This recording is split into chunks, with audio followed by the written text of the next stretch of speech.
You have a verified product. You know it solves a real problem, and you have the drive to see it through. But there is a very obvious hurdle right at the starting line. You don't have the cash to launch. The standard advice usually tells you to start drafting pitch decks, knock on the doors of wealthy investors, and trade away pieces of your newly formed company just to get the doors open.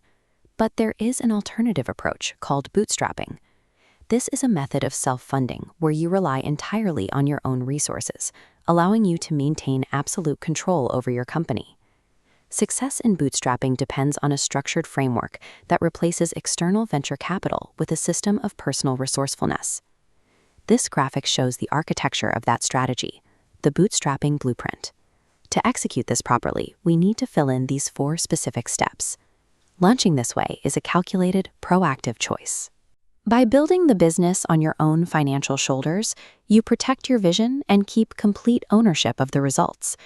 Step 1 of our blueprint requires a strict audit of your personal savings. You need to identify exactly how much cash you can deploy immediately without jeopardizing your basic living expenses. Do not drain your personal emergency fund to seed the business. The timeline for a startup is highly unpredictable, and removing your personal safety net invites unnecessary risk.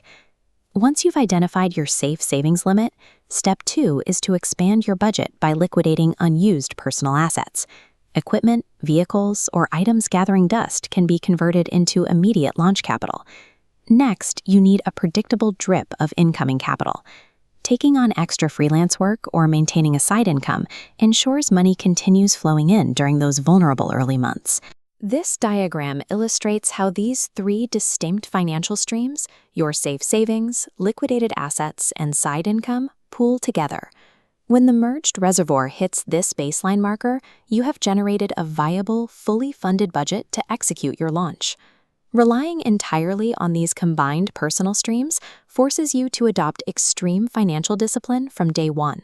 That discipline becomes the core survival strength of your company moving forward. Step 3 is executing your business launch using strictly the personal budget we just assembled, operating entirely within those rigid financial boundaries. Operating with limited resources creates immediate friction. Progress is slow and requires constant grinding effort to move the business forward. Look at these side-by-side pie charts. They compare the foundational ownership structure of a bootstrapped business on the left against a venture-backed startup on the right.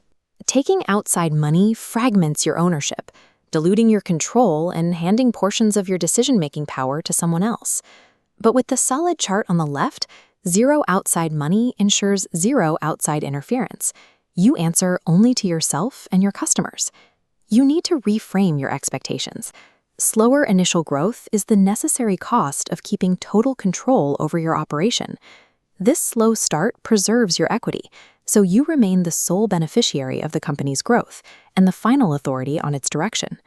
Eventually, you reach a critical transition point. The business must stop draining your personal savings and start paying for its own growth.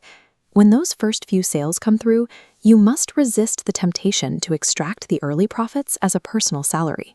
This brings us to step 4. This flowchart shows a closed profit reinvestment loop. Customer revenue enters the business, intentionally bypasses your personal wallet, and flows straight back into operational growth. As the reinvestment continues, the cycle increases in volume and speed. This continuous feedback loop gradually overcomes your initial resource limitations. By locking in this engine, you effectively transition your startup from a personal financial liability into a self-scaling, independent machine. This diagram shows our completed bootstrapping blueprint: safe savings, liquidated assets, side income, and reinvested profits.